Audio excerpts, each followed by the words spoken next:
नमस्कार मित्रों। पुण्य तो हम सभी लोग करते हैं, लेकिन आपको पता है कि सबसे बड़े 5 महापुण्य कौन से हैं?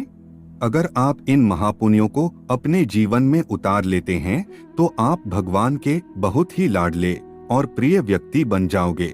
लेकिन हम इन 5 महापुण्यों के बारे में जाने उससे पहले हम आपको एक छोटी सी कहानी सुनाते हैं जो आपको महापुण्यों के बारे में बहुत ही अच्छी जानकारी देगी। धर्मानंद नाम का एक राजा था जो बड़ा ही प्रजापालक था। वह हमेशा लोगों के हित के बारे में सोचता था और कार्य करता था। वह इतना कर्मठ था कि अपना सुख दुख ऐशो आराम सब कुछ छोड़कर सारा समय लोगों के कल्याण में लगा देता था और वह जन कल्याण के कार्यों में इतना व्यस्त था कि भगवान की भक्ति और पूजा पाठ के लिए भी समय नहीं निकाल पाता था। एक बार वह राजा सुबह सुबह वन की तरफ भ्रमण करने के लिए जा रहा था। तभी रास्ते में एक दिव्य पुरुष को देखा। राजा ने उस दिव्य पुरुष को प्रणाम किए तो उस दिव्य पुरुष ने अपना परिचय देते हुए कहा कि वह परमेश्वर का दूत है। उस दिव्य पुरुष के हाथ में एक लंबी चौड़ी पुस्तक थी, जिसे देखकर राजा ने उस देवता से पूछा, भगवान, आपके हाथ में यह कौन सी किताब है? तब वह देवता बोले कि यह हमारा वही खाता है जिसमें सभी भजन भक्ति करने वालों के नाम है। राजा को भी उस किताब में अपना नाम जानने की उत्सुकता हुई, तो राजा ने कहा कि कृपया देखिए तो इस किताब में कहीं मेरा नाम भी है या नहीं। वह दिव्य पुरुष किताब का एक एक पृष्ठ उलटने लगे, परंतु राजा का नाम कहीं भी नजर नहीं आया। राजा ने देवता को चिंतित देखकर कहा, महाराज, आप चिंतित ना हो, आपके ढूंढने में कोई भी कमी नहीं है। वास्तव में ये मेरा दुर्भाग्य है कि मैं भजन कीर्तन के लिए समय नहीं निकाल पाता और इसीलिए मेरा नाम यहाँ नहीं है।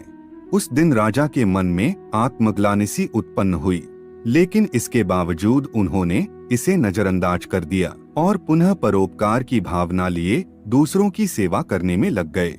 कुछ दिन बाद राजा फिर सुबह वन की तरफ टहलने के लिए निकले तो उन्हें वही देव महाराज के दर्शन हुए। इस बार भी उनके हाथ में एक पुस्तक थी। इस पुस्तक के रंग और आकार में बहुत भेद था और यह पहली वाली से काफी छोटी भी थी। राजा ने फिर उन्हें प्रणाम करते हुए पूछा, महाराज, आज कौन सा बही खाता आपने हाथों में लिया हुआ है?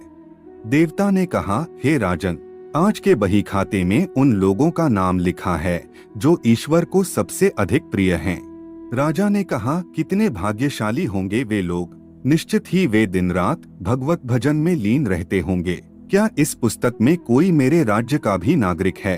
देव महाराज ने बही खाता खोला और ये क्या? पहले पन्ने पर पहला नाम राजा का ही था। राजा ने आश्चर्यचकित होकर पूछा, महाराज, मेरा नाम इसमें कैसे लिखा हुआ है? मैं तो मंदिर भी कभी कभार ही जाता हूँ। देवता ने कहा, हे राजन, इसमें आश्चर्य की क्या बात है?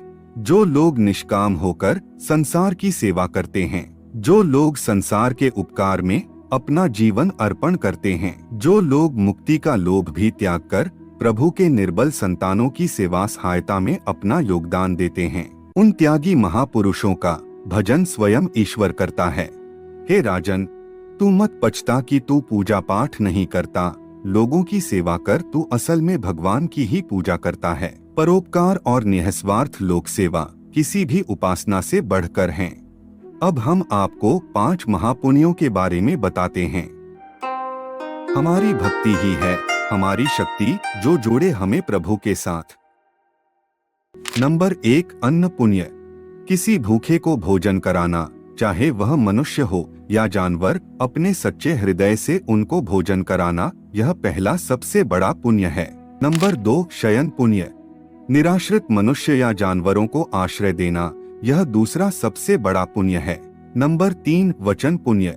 यदि आपके पास ना भोजन है और ना धन है किसी को दान करने के लिए, तो आप अपनी निर्दोष वाणी से व अपने मधुर शब्दों से अन्य के दुखों को सुख में परिवर्तित कर सकते हैं, अर्थात उन्हें सुख पहुंचा सकते हैं। नंबर 4, नमस्कार पुण्य। अपने से बड़ों व छोटों के प्रति नम्रता पूर्ण व्यवहार रखना, यह सबसे बड़ा पुण्य है। बड़े बुजुर्गों के चरण स्पर्श करने मात्र से ही आपके पाप पुण्य में बदल जाते हैं। नंबर 5, मन पुण्य। हृदय में सभी प्राणियों के प्रति सुख की भावना रखना और अहिंसा का पालन करना बड़ा पुण्य है।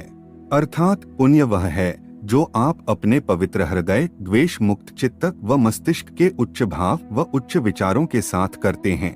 तो मित्रों, आज की यह प्रस्तुति आपको पसंद आई है तो प्रस्तुति को लाइक अवश्य ही करें।